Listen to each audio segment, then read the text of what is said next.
بسم الله الرحمن الرحيم الحمد لله رب العالمين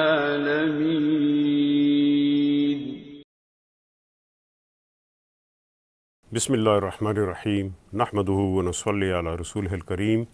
Dear brothers and sisters, friends, gentlemen and ladies, boys and girls, youth and children, I am trying to understand Qur'an. Please join me, take out your Qur'an and read through, and inshallah we'll go through Arabic and then the meaning. There is need for understanding of Qur'an. Even Muslims don't try to understand. They read, alhamdulillah, so many people, but they think their duty is done. But understanding, studying Qur'an is a must. Without that, the life doesn't change. And this Qur'an is not an ordinary book. It has changed lives of millions. It changed barbarians into the civilized people. And it has changed many individual people's life. Noteworthy in these times are some of the non-Muslims who have testified that this is word of God, like the great Orientalists of this time. Orientalists are those people who study Quran and Islamic studies and languages of Muslims mainly, and other religions as well, and then they try to interpret Quran or Islamic studies to the world in their own way. The reason being that they want to prove perhaps their supremacy or the Western supremacy over the Muslims, and they, in many cases, the Orientalists have distorted the teachings of Quran. So we don't depend on Orientalists, and we should not, because if they can study Quran, why can't we, the people of Quran, why can't we study Quran and interpret it to the world? So we have more right and we deserve to interpret Quran, and people, Orientalists or Occidentalists, whosoever they may be, they should learn Quran from us. So famous Orientalist Montgomery Watt, he testified that Quran is the word of God, although he was a practicing Christian. In the same way, there is a famous medicine expert plus expert in embryology, Keith L. Moore, and he also testified that Quran is from God. And there is very important person, another doctor of France, Maurice Bucaille. When he studied Quran, he became Muslim. He reverted to Islam. And then Roger Garaudy, another great European scholar who converted to Islam or reverted to Islam, and then many other scholars and priests who became Muslims. So Quran is a book which is to be understood, to be studied, to be influenced. That's another case, whether you get influenced or by it or not, but every human being has a duty to study it. A great Muslim leader, say one of the former presidents of Algeria, Ahmed bin Bella, when he was put into prison and he's languished in it for many years. So he, when he came out, he said in his interview that Quran made me survive in the prison. So Quran is a shelter. Quran is the constitution of Muslims and constitution for life. So this is a book which tells us how to live our lives. So this is not an ordinary book, and we should not treat it as an ordinary book. Especially the Muslims are meant to respect it more than any other book, and we should not put it with other books but above other books. So if you have a shelf where there are other books, try to put Quran on the topmost shelf and don't put any figures, any toys with it or any pictures with Quran. This is my humble request. I've seen many Muslim families having in their shelf a kind of picture book, Quran. They say, well, this is just a book. It is not just a book. It is the book of Allah. It is Kitabullah. It is the word of Allah. It is a constitution of Muslims. So it's the supermost book, and it's not a human book. It's a divine work. It's a speech of God. So it's a non-ordinary book. And alhamdulillah, there are many people who have tried to explain Quran. And alhamdulillah, all the credit should go to all those mufassirun who have done this in every language. But in English, there is still a dearth of full commentary which I call exegesis or tafsir of Qur'an. I don't claim to be giving a tafsir of Qur'an. I am trying to understand Qur'an, but a bit in detail, but not that much detail as which is needed only for scholars. For scholars, they should do the tadabbur fil Qur'an, in-depth research into the Qur'an, going with the etymology of Qur'an and the history of the ayah of coming down and the circumstances in which came down, sha'n nuzul, and all the details of ayat and the grammatical explanations. So, these are the works of scholars. So, I am trying to make tadakkur. Tadakkur means to understand Qur'an, to take nasiha, to take daily guidelines and instruction from Qur'an. So, I would call it tazkir al Qur'an, to get an understanding of Qur'an for our daily life and be reminded in our daily life. And there have been many English translations, like Abdullah Yusuf Ali's translation was done in 2 volumes. It is a translation with a commentary, but the language is very archaic. It's Shakespearean language, and many people have found out so many mistakes. And I would mention, I am not going to discredit that translation, but I am telling the truth and making the record straight that Abdullah Yusuf Ali was in his, it's written in his biography as well, which is printed from Malaysia, that he was member of the British Secret Service at the time Britain was ruling India. So, it was a colonial power ruling India, and the instrument of that was Secret Service, and Mr. Abdullah Yusuf Ali was a member of that Secret Service. So, what kind of motives led him to write the translation and commentary? But anyway, he came from a Bohra family, not the mainstream Muslims, and he was not a scholar of Arabic or Qur'an or Islam. He was not a scholar at all. He was not an alimuddin.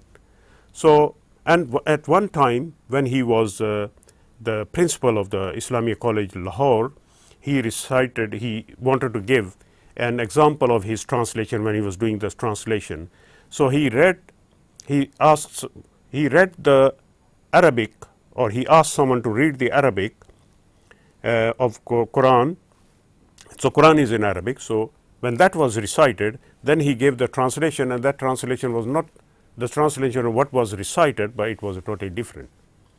So, his scholarly approach was also like this, and the thing is that he succeeded in translating through the help of other translations and his own command of English language. However, many ulama, many Islamic scholars, especially Maulana Zahidur Rashidi, they have written articles about mistakes found in the translation of Abdullah Yusuf Ali. Again, I am not trying to discredit, I am trying to put the record straight that that translation was not authentic, and the other proof of that is that when it was going to be published by the Saudi government, Saudi Arabia, for the world propagation of Quranic translation and spread in the world, spreading in the world for people to learn Quran or understand the meaning of Quran in English, they asked, the government asked 2 ulama, 2 scholars from Britain. One is Sheikh Mutawalli ad-Darsh, he is passed away. He was one of the imams at the Islamic Cultural Center, Baker Street Mosque in London. So, he along with Maulana Suhaib Hassan, who is well known leader of the Ahl Hadith Salafi group. So, these both people went to Saudi Arabia, and they stayed for months, and they checked all that translation, and they also corrected the mistakes. So, if it was not authentic, they made it acceptable, and in that way now we find the present print, which is after addition, after corrections and after alterations done by these scholars. So, what I am trying to make clear, that the translation of Quran and the tafsir of Quran should be made by the people who are practicing Muslims, who come from the right background and having the right aqidah, creed, because they can understand Quran through the practice of the Holy Prophet, and they should also have command of Arabic language, they should also have command of English language, and they should also have knowledge of Islam, enough knowledge of Islam. There is another famous translation which is by Marmaduke Pickthall. That is also one of the earliest translations, and that was done, that is a translation, it is a very little commentary, and that is a simple language as well. But Mr. Marmaduke Pickthall's biography also tells that he was a Freemason. So, what can we expect from his translation, except that it is this attempt of perhaps subverting or perhaps distorting or perhaps taking other benefits from the translation of Quran, or getting a name and a fame among the Muslim community through the translation of Quran. So, what we need is, and in front of me is a translation which is done lately by two people, two great scholars. One is Dr. Muhammad Mohsin Khan and another is Dr. Muhammad Taqiyuddin Al-Hilali, one Egyptian, one Pakistani. They have collaborated both, and this is a great effort that two people have translated Quran. And Alhamdulillah, they have tried their best, and this is the most relevant and latest translation of Quran, and this is also spread by the Saudi government. But it has lots of explanatory notes within the text, lots of brackets. So, it makes the reading bit cumbersome, although I am taking benefit from this. I am translating the translation, I am using this one, but I am trying to explain other things which are needed for the time, and we need a translation and a tafsir of full exegesis of Quran in detail, not much detail, but a common person's detail, which should be done by a person living in Europe at least. Because all these translations which I have mentioned, they are not tafasir, they are not explained very deeply and in detail, but what we need is something not very deep, not very detailed, but a light but enough explanation which should be relevant for our life and useful. And almost every kind of work of translation would last about 50 years. So, I hope that for the next 50 years we need some kind of more explanation of Quran and a kind of tafsir which I am trying to attempt, but I won't call it a tafsir, I would try to call it explanation and understanding of Quran, and this will be Tazkir al-Quran. So, before going further, I would like to say something about the benefits of Quran and our duties towards Quran. Our duty first of all is to respect Quran as word of Allah, then to study it, to read it. Read it means read it in Arabic, learn Arabic language. Next is to study it, means know the meaning in your language, Bangla language, Urdu language, Punjabi. There has been, Alhamdulillah, Punjabi translation of Quran in poetry by Sharif Kunjahi. That's a great effort. And there are many people have translated in poetry in Urdu and many other languages, but that's not necessary. What we need is understanding of Quran in prose and in simple language and in detail, but not depth like a scholarly. So, I am trying to do that, but I would request you to please ponder upon some of the importance of Quran, and we have reached up till ayat 84, 85, which I will just explain because we might have recited and listened. And remember, when we took your covenant, so Allah is talking to children of Israel.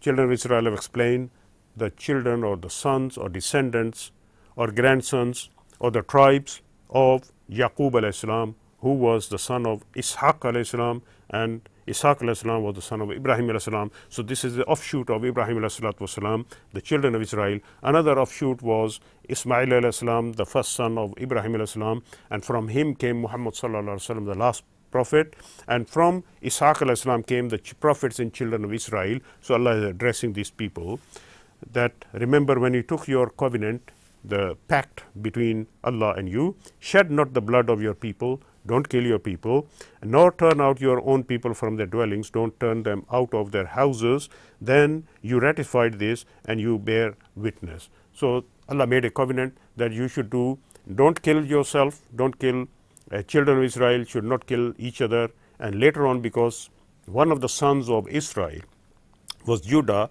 His children became known as Judes or